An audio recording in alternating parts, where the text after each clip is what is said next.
Salam sejahtera tuan-tuan, puan-puan yang dihormati dan dikasihi sekalian. Presiden Warisan mohon maaf sebut satu ekor Cina. Presiden Warisan, Shafie Apdal memohon maaf kerana menggunakan perkataan yang menyinggung masyarakat Cina semasa berkempen PRU15. Saya minta maaf, saya agak emosi. Saya minta maaf, saya tidak bermaksud untuk menghina masyarakat Cina. Saya konsisten dalam memperjuangkan semua kaum, tidak kira sama ada mereka Cina, India, Iban, Murut, Kadazan dan kaum lain, katanya dilapor Straits Times. Dia berkata demikian semasa kempen di Kemabong di Tenom, Sabah hari ini. Shafie beberapa kali semasa kempennya membidas gabungan rakyat Sabah dengan mengatakan bahawa satu ekor Cina pun tiada jadi menteri walaupun menjadi sebuah gabungan politik. Menurut Shafie lagi, sebagai seorang pemimpin, dia bertanggungjawab untuk berkhidmat kepada negara dan masyarakat, bukan untuk memburuk-burukkan dan melemahkan semangat sesiapa. Saya mohon maaf kepada semua orang sebagai seorang manusia dan pemimpin negara. Saya tidak berniat jahat untuk menyakitkan perasaan sesiapa, katanya. Salam sejahtera tuan-tuan, puan-puan yang dihormati dan dikasihi sekalian. Kena siasat berapa harta kamu ada? Anwar tolak sumpah Muhyiddin.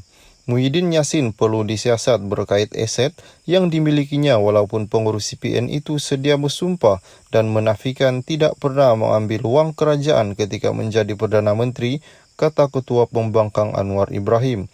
Berucap di hadapan 500 orang di ceramah Sungai Buloh, Anwar berkata sumpah sahaja tidak mencukupi kerana ia melibatkan isu tadbir urus dan integriti. Hari ini, dia kata dia sumpah dia tak ambil duit kerajaan. Ini Muhyiddin. Soal negara, soal tata kelola negara, soal governance. Sumpah tak makan, kena siasat, berapa harta kamu ada? Ini senang, semua sikit-sikit sumpah, katanya. Anwar merujuk kepada dakwaan bahawa Muhyiddin meluluskan perbelanjaan 500 bilion semasa pandemik COVID-19 ketika dia masih Perdana Menteri. Terdahulu Ketua Menteri Melaka Adli Zahari hari ini berjanji PH akan menjalankan siasatan terperinci berhubung dakwaan itu sekiranya membentuk kerajaan. Dalam responnya, Muhyiddin berkata dia berani bersumpah bahawa semua perbelanjaan kerajaan ketika pandemik 19 diurus mengikut dasar perolehan dan peraturan.